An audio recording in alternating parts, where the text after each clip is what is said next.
गुरु प्यारी सात संगत जी, प्यार भरी राधा स्वामी जी, सात संगत जी, आज की वीडियो को पूरा ज़रूर देखिए। अगर वीडियो अच्छी लगती है तो वीडियो को ज़रूर लाइक और चैनल को सब्सक्राइब करना मत भूलिए। सात संगत जी, आज की जो साखी है वह सच्चे घटना पर आधारित है। सात संगत जी, जैसा कि आपको पता है, बाबा जी हमेशा ही जब नाम दान देते हैं तो भजन सिमरन करने के लिए कहते हैं। तो सात संगत जी, आज की साखी में मैं समझाऊंगी कि बाबा जी हमें भजन सिमरन करने के लिए क्यों कहते हैं। सात संगत जी, ये जो साखी है एक सेवादार की साखी है जो हमेशा ही बाबा जी के साथ उसकी ड्यूटी होती थी और वह अपने आप को बड़ा ही खुशनसीब समझता है। सात संगत जी, हम में से बहुत से ऐसे हैं, हम में से ज़्यादातर यही मानते हैं कि हम अगर बाबा जी के पास रहते हैं, बाबा जी के साथ साथ रहते हैं तो हमें भजन सिमरन में ज़रूर तरक्की मिलेगी।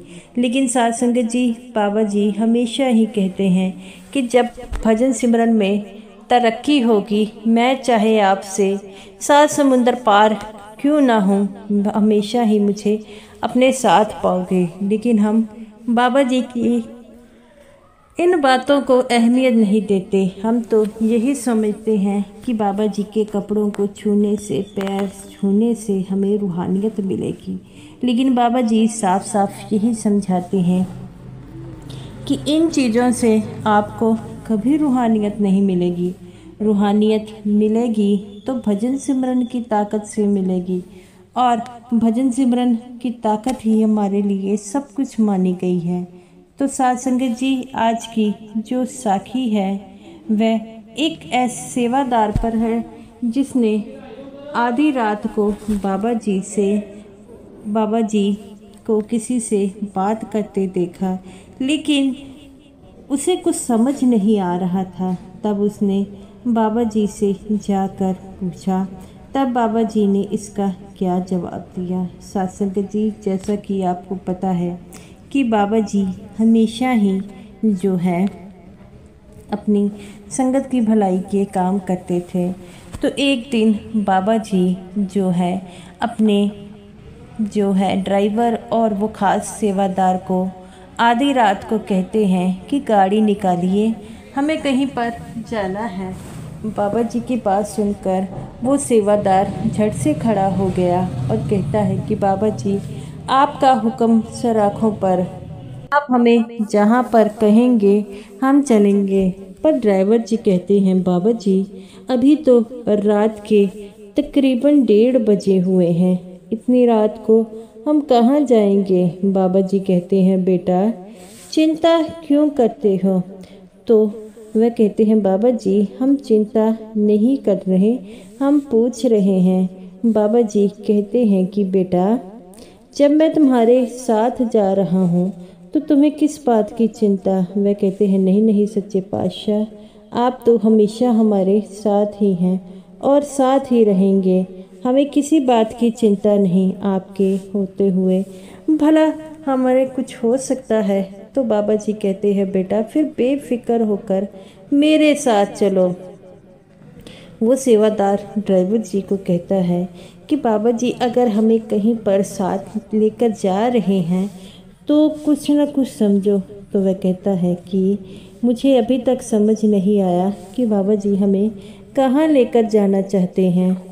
तब ड्राइवर जी जो है और वह सेवादार जो खास था वे वहाँ पर बैठ गए और गाड़ी में बैठकर वह डेरे के अंदर ही गए। डेरे के अंदर जो पंडाल था बाबा जी वहाँ पर चले गए और ड्राइवर जी को और सेवादार को बाहर खड़े होने के लिए कहा।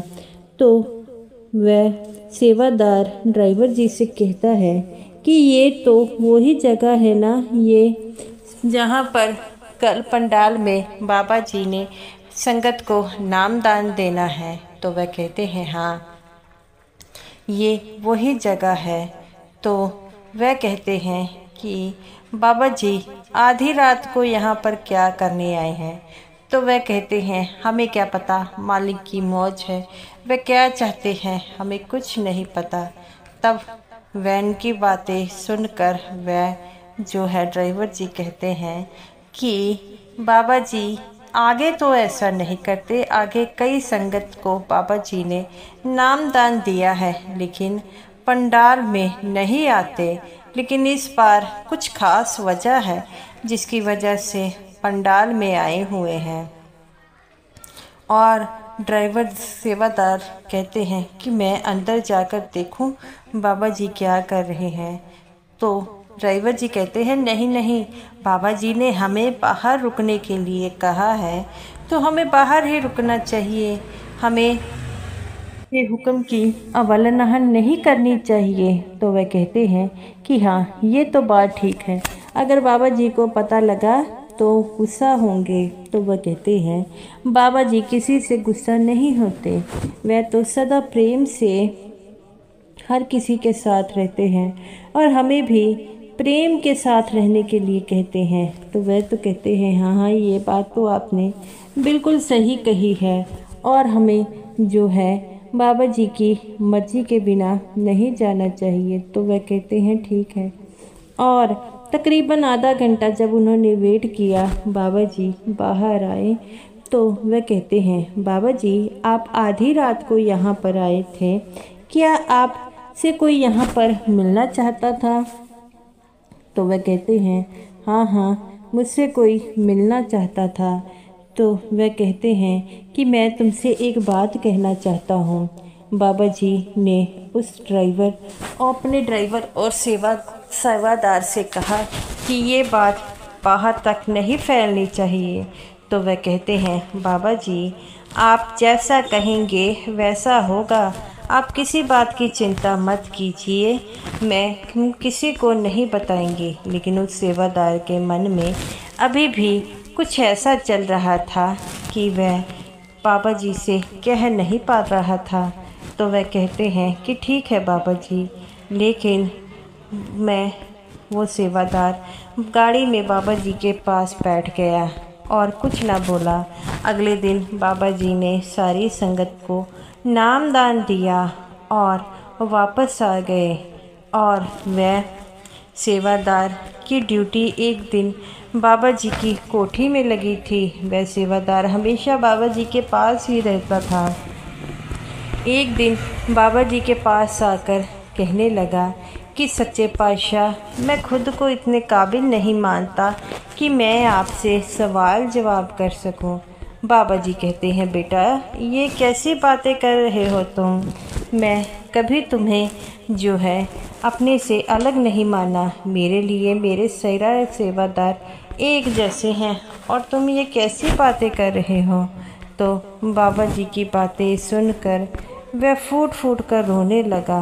बाबा जी कहते हैं बेटा अगर कोई परेशानी है तो मुझे बताओ क्या हुआ है, तुम्हें किसी ने कुछ कहा है। तब वह कहता है कि बाबा जी मुझे किसी ने कुछ नहीं कहा। तो वह कहते हैं कि फिर ऐसी कौन सी बात है जो तुम्हें तंग कर रही है। तब वह कहता है कि बाबा जी मैं आपसे एक चीज़ पूछना चाहता हूँ। बाबा जी कहते हैं कि बेटा पूछो, क्या पूछना चाहते हो। वह कहता है कि बाबा जी उस दिन आधी रात को नामदान वाले पंडाल में गए थे, ये बात तब से मेरे मन में चुभ रही है और आप मुझे इस सवाल का जवाब भी नहीं दे रहे। बाबा जी कहते हैं बेटा सवाल जवाब देने जो के लिए कुछ होगा तो मैं दूंगा। तो वह कहता है नहीं नहीं बाबा जी आप मेरे सवाल का जवाब देंगे तो मुझे बताइए। बाबा जी कहते हैं बेटा मैंने उस दिन भी कहा था कि ये बात किसी को बाहर नहीं बतानी।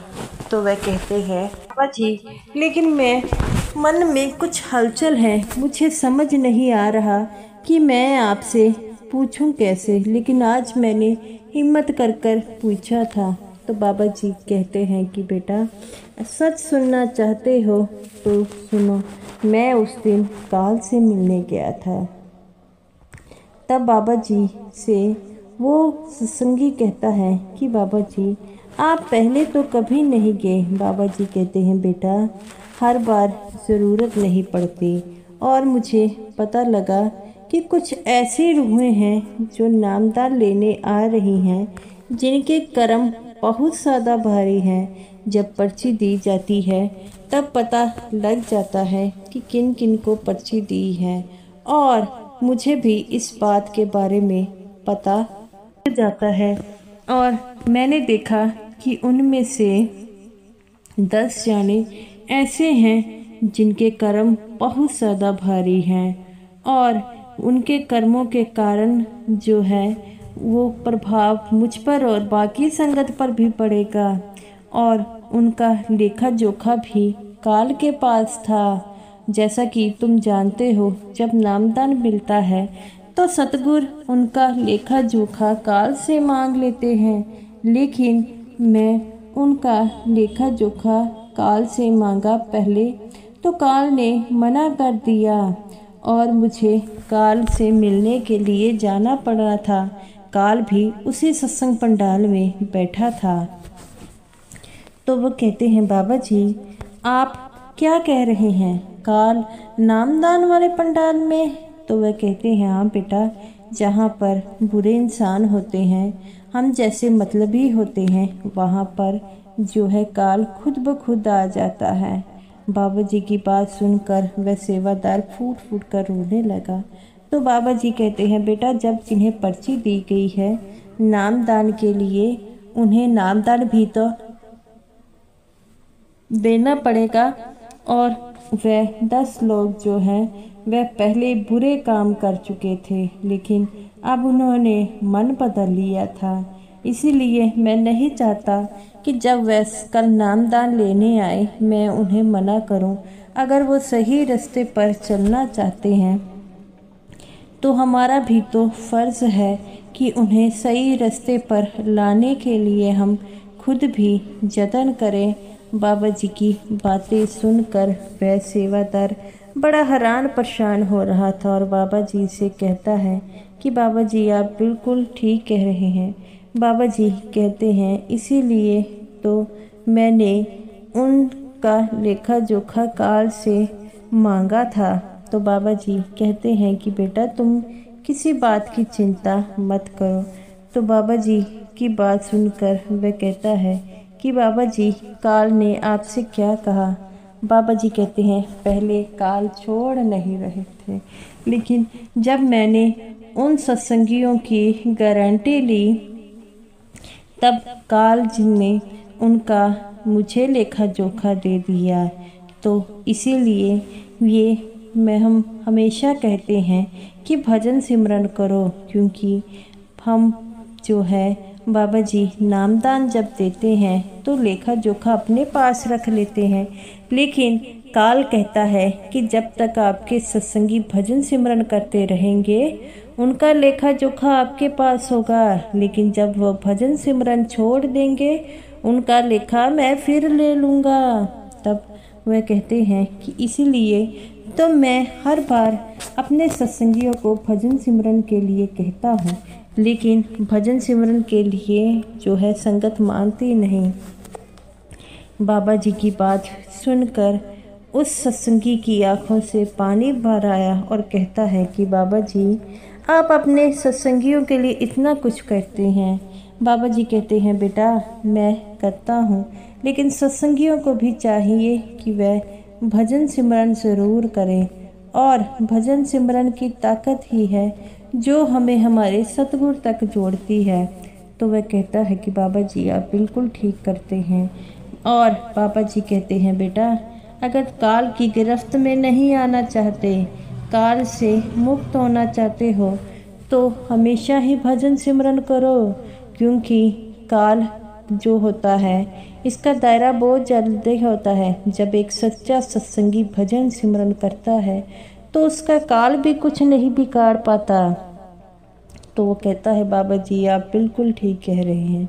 साथ संगत जी जैसा कि आपको पता है कि बाबा जी हमेशा ही भजन सिमरन के लिए कहते हैं, तो आज आपको पता लग गया बाबा जी भजन सिमरन के लिए क्यों कहते हैं। तो अगर आप सत्संगी हैं, भजन सिमरन नहीं किया है, तो आज से ही शुरू कर दीजिए। तो साथ संगत जी, ये रही मेरी आज की वीडियो। अगर आपको ये वीडियो अच्छी लगी हो तो वीडियो को ज़रूर लाइक कीजिएगा और समूह साथ संगत जी को मेरी तरफ से प्यार भरी राधा स्वामी जी।